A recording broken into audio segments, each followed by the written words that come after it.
Hello friends, Radhe Radhe, Hare Krishna. Welcome back to my channel. Friends, आज हम बात करेंगे आने वाले नाग पंचमी पर्व के बारे में। तो आप सभी को नाग पंचमी पर्व की हार्दिक शुभकामनाएं। हिंदू धर्म में नाग पंचमी को बहुत ही शुभ दिन माना जाता है और यह दिन विशेष रूप से सांपों की पूजा के लिए होता है। सांपों को उनके विष के कारण शक्तिशाली माना जाता है और उन्हें देवता का दर्जा दिया जाता है। हिंदू धर्म में ग्रंथों के अनुसार नागों को पाताल लोक के देवता माना गया है और वहां सभी सांपों का वास होता है। ऐसा विश्वास है कि नाग पंचमी के दिन नागों की पूजा करने से काल सर्प दोष दूर होता है और सांपों का भय भी दूर हो जाता है।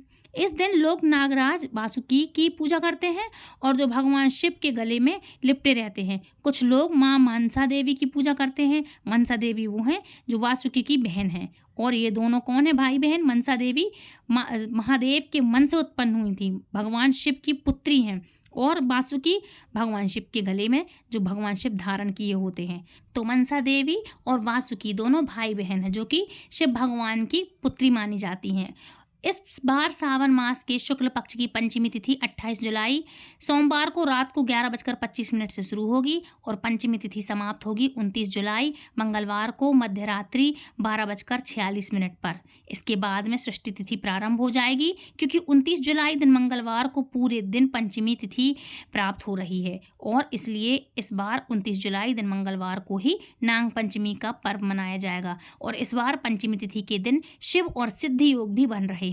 इसमें शिव योग सुबह 3:05 तक रहने वाला है और बाद में सिद्धि योग प्रारंभ हो जाएगा। और इस बार नाग पंचमी की पूजा का शुभ मुहूर्त सुबह 5:41 से लेकर के 8:23 तक रहने वाला है। नाग पंचमी की पूजा का दूसरा शुभ मुहूर्त रहेगा 12:27 से लेकर के 2:09 तक, जबकि तीसरा शुभ मुहूर्त रहेगा दोपहर को 3:51 से लेकर के शाम को 5:32 तक। जो इन शुभ मुहूर्तों में आप भगवान शिव की और नाग देवताओं की विधि विधान के साथ पूजा पाठ कर सकते हैं, पूजा पाठ अर्चन कर सकते हैं, अभिषेक कर सकते हैं। नाग पंचमी की पूजा करने के लिए आपको शिवलिंग पर जलाभिषेक करना चाहिए। इससे भगवान शिव बड़े प्रसन्न होते हैं। आप चाहें तो इस दिन ओम भ्राम भ्रीम भ्रूम स्वाहा राहवे नमः और ओम श्राम नीम सोम सहा केतुवे नमः इस मंत्र का आप 108 बार जाप कर सकते हैं। यह भी काल सर्प के दोष को कम करता है। साथ ही नाग पंचमी के दिन माथे पर चंदन का तिलक लगाना आप शुरू करिए और यह उपाय आपको पितृदोष से भी मुक्ति दिला सकता है। नाग पंचमी के दिन अष्टनागों की पूजा करनी चाहिए जिसमें अनंत, वासुकी, पद्म, महापद्म, तक्षक, कुलीर, करकट और शंख नामक अष्टनाग हैं। चतुर्थी तिथि के दिन एक बार भोजन करें और पंचमी तिथि के दिन पूरा दिन उपवास करके शाम को भोजन करना चाहिए। पूजा करने के लिए नाग चित्र या फिर मिट्टी के सांप बना करके उन्हें चौकी के ऊपर विराजित करके फिर हल्दी, रोली, अक्षत, पुष्प आदि समर्पित करके नाग देवताओं का पूजन करना चाहिए। फिर कच्चा दूध, घी, चीनी मिला करके लकड़ी के चौकी पर विराजमान करके सर्प देवता को ये चीज़ें अर्पित किया जाता है। और सबसे अंत में सर्प देवता की आरती उतारनी चाहिए और अंत में नाग पंचमी की कथा भी अवश्य सुननी चाहिए। मान्यता यह है कि इस दिन नागों की पूजा करने वाले व्यक्ति को सर्पदंश, ये जो सर्प मतलब काटने का ये जो भय होता है ना, सर्प का ये भय दूर होता है। इसके अलावा इस दिन घर के प्रवेश द्वार पर नाग चित्र बनाने की समस्त परिवारों में या घर में या जैसे भी आपके यहाँ होती है, ये सबके घरों में लगभग होती है। तो ये परंपराएं हैं, हमारी हिंदू धार्मिक परंपराएं हैं। मान्यता तो यह भी है कि इससे वह घर नाग कृपा से सुरक्षित रहता है। कोई भी व्रत या पूजन बिना दान के अधूरा रहता है, इसलिए दान जरूर से करिएगा। इसलिए नाग पंचमी का पुण्य प्राप्त करने के लिए, इस दिन का विशेष फल प्राप्त करने के लिए आपको दूध या दही का दान अवश्य से करना चाहिए। इसके अलावा निर्धन लोगों की सहायता करनी चाहिए और सफ़ेरों को अगर आपको मंदिर में या आपके घर के आसपास कहीं मिले या कुछ भी मांगे तो आपको ज़रूर से देना चाहिए। सफ़ेरों को कुछ ना कुछ ज़रूर दें। आज के दिन की ये मान्यता है कि ऐसा करने से नाग देवता की कृपा सदैव आप पर बनी रहती है और कृपा प्राप्त होती है। पूर्वी बिहार में नाग पंचमी के विशेष अनुष्ठान के लिए बारीक कलश की स्थापना की जाती है। यह एक मिट्टी का बड़ा घड़ा होता है जिसके चारों ओर गोबर से सुंदर आकृति बनाई जाती है और इन आकृतियों में सांप की आकृतियां सबसे अधिक होती हैं। फिर कलश की स्थापना करके 5 नागिन बहनियों को बुलवाया जाता है और कलश स्थापित किया जाता है। इस दिन बहुत सी जगह पर नाग पंचमी का मेला भी लगाया जाता है। और जैसे हर कहीं मंदिर होता है, शिव मंदिर है, कहीं भी किसी भी मंदिर में मेला ज़रूर लगता है, क्योंकि सावन मास चल रहा है तो सावन का मेला और नाग पंचमी का मेला। इस दौरान बहुत से सपेरे आपको दिखेंगे। आज के दिन काल सर्प दोष निवारण के लिए नाग देवता के अलावा मनसा देवी की भी पूजा की जाती है। मनसा देवी के दर्शन करना भी अत्यंत शुभ माना जाता है। इस दिन सुबह के समय और शाम को प्रदोष काल के समय नाग पंचमी की मुख्य पूजा की जाती है। तो आइए जानते हैं पूजा के शुभ मुहूर्त के बारे में, नाग पंचमी की सही तिथि के बारे में। और इस बार सावन के शुक्ल पक्ष की पंचमी तिथि 28 जुलाई दिन सोमवार को रात को 11:26 पर शुरू होगी। अगले दिन 29 जुलाई दिन मंगलवार को मध्य रात्रि में 12:46 पर 46 मिनट तक रहने वाली है। और इस बार क्योंकि मंगलवार के दिन पंचमी तिथि रहेगी तो 29 जुलाई दिन मंगलवार को ही नाग पंचमी का पर्व मनाया जाएगा। सबसे विशेष बात यह है कि इस दिन मंगला गौरी व्रत भी होने वाला है और इस दिन माँ गौरी के साथ साथ भगवान शिव की भी पूजा की जाती है। तो आपको दो व्रत एक साथ करने का सौभाग्य भी प्राप्त होने वाला है। इस दिन अष्टनागों की पूजा करके आप नाग देवताओं का स्तोत्र का पाठ भी कर सकते हैं, कथा पढ़ सकते हैं, है ना। अब शुभ मुहूर्त में नाग पंचमी की पूजा करनी चाहिए। तो नाग पंचमी का शुभ मुहूर्त मैंने आपको पहले ही बता रखा है, लेकिन फिर भी 5:41 से लेकर के और 8:23 तक इसका मुहूर्त रहेगा। इसके अलावा जो लोग सुबह के समय पूजा ना कर पाएँ वे शाम को समय कर सकते हैं, और शाम को ना कर पाएँ तो वो रात में कर सकते हैं, ठीक है। प्रदोष काल के समय कर सकते हैं। प्रदोष काल का समय रहेगा 6:16 से लेकर के 7:46 तक। इस बीच में आप शाम तक की पूजा आप कर सकते हैं, ठीक है। अब बात करते हैं नाग पंचमी की कथा के बारे में। तो कथा शुरू करते हैं। तो कथा के अनुसार प्राचीन काल में एक सेठ जी के 7 पुत्र थे। सातों के विवाह हो चुके थे। सबसे छोटे पुत्र की पत्नी श्रेष्ठ चरित्र की, विदुषी और सुशील थी, परंतु उसके कोई भाई नहीं था। एक दिन बड़ी बहू ने घर लीपने को पीली मिट्टी लाने के लिए सभी बहुओं को साथ चलने को कहा। तो सभी दलिया और खुरपी लेकर के मिट्टी खोदने लगी। तभी वहां एक सर्प निकला जिसे बड़ी बहू खुरपी से मारने लगी। यह देखकर छोटी बहू ने उसे मारने से रोक दिया। मत मारो इसे, मत मारो, ये बेचारा निरपराध है। यह सुनकर बड़ी बहू ने उसे नहीं मारा। तब सर्प एक ओर जा बैठा। तब छोटी बहू ने उससे कहा, हम अभी लौटकर आती हैं, तुम यहाँ से जाना मत। यह कहकर वह सबके साथ मिट्टी लेकर घर चली गई और वहाँ काम काज में फंस करके सारे उसको भूल गई।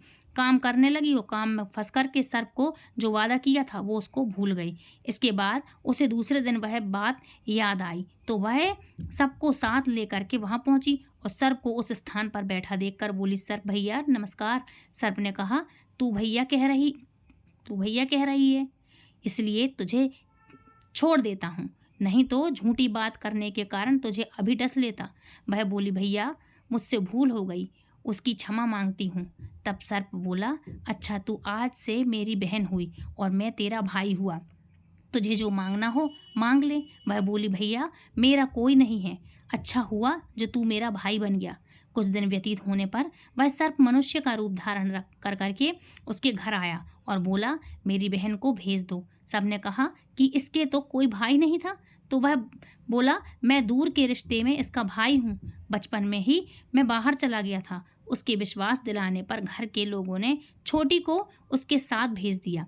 उससे मार्ग में बताया कि मैं वही सर्प हूँ, इसलिए तू डरना नहीं, और जहाँ चलने की कठिनाई हो वहाँ मेरी पूँछ पकड़ लेना। उसने उसके कहे अनुसार ही ऐसा ही किया और इस प्रकार वह उसके घर पहुंच गई। वहां के धन ऐश्वर्य को देखकर वह चकित हो गई। एक दिन सर्प की माता ने उससे कहा, मैं एक काम से बाहर जा रही हूँ, तू अपने भाई को ठंडा दूध पिला देना। उसे यह बात ध्यान न रही और उसने गर्म दूध पिला दिया, जिससे उसका मुख बहुत ज़्यादा जल गया। यह देखकर सर्प की माता बहुत क्रोधित हुई, परंतु सर्प के समझाने पर शांत हो गई। तब सर्प ने कहा कि बहन को अब उसके घर भेज देना चाहिए। तब सर्प और उसके पिता ने उसे बहुत सा सोना, चांदी, जवाहरात, वस्त्र, आभूषण आदि देकर उसको घर पहुंचा दिया। इतना ढेर सारा धन देखकर बड़ी बहू ने ईर्ष्या से कहा, भाई तो बड़ा धनवान है तेरा, तुझे तो उससे और भी धन लाना चाहिए। सर्प ने यह वचन सुना तो सब वस्तुएं सोने की ला करके दे दी। यह देखकर बड़ी बहू ने कहा, इन्हें झाड़ने की झाड़ू भी सोने की होनी चाहिए। तब सर्प ने झाड़ू भी सोने की लाकर दे दी। सर्प ने छोटी बहू को हीरा मणियों का एक अद्भुत हार दिया था। उसकी प्रशंसा उस देश की रानी ने भी सुनी थी और वह राजा से बोली कि सेठ की छोटी बहू का हार यहाँ आना चाहिए। राजा ने मंत्री को हुक्म दिया कि उससे वह हार लेकर शीघ्र ही उपस्थित हो। मंत्री ने सेठ जी से जाकर के कहा कि महारानी जी छोटी बहू का हार पहनेंगी, वह उससे लेकर मुझे दे दो। सेठ जी ने डर के कारण छोटी बहू से हार मांगा और हार मांग करके दे दिया। छोटी बहू को यह बात बहुत बुरी लगी। उसने अपने सर्प भाई को याद किया और आने पर प्रार्थना की कि भैया रानी ने हार छीन लिया है, तुम कुछ ऐसा करो कि जब वह हार उसके गले में रहे तब तक के लिए वह सर्प बन जाए, और जब वह मुझे लौटा दे तब हीरों और मणियों का हो जाए। सर्प ने ठीक वैसा ही किया। जैसे ही रानी ने हार पहना वैसे ही वह सर्प बन गया। यह देखकर रानी चीख पड़ी और रोने लगी। यह देख करके राजा ने सेठ के पास खबर भेजी कि छोटी बहू को तुरंत भेजो। सेठ जी डर गए कि राजा न जाने क्या करेगा। वे स्वयं छोटी बहू को साथ लेकर के उपस्थित हुए। राजा ने छोटी बहू से पूछा, तूने क्या जादू किया है? मैं तुझे दंड दूंगा। छोटी बहू बोली, राजन धृष्टता क्षमा कीजिए। यह हार ही ऐसा है कि मेरे गले में हीरों और मणियों का रहता है और दूसरे के गले में सर्प बन जाता है। यह सुनकर राजा ने वह सर्प बना हार उसे देकर वहां अभी पहनकर दिखाओ, ये बोला। छोटी बहू ने जैसे ही उसे पहना वैसे ही हीरों और मणियों का हो गया।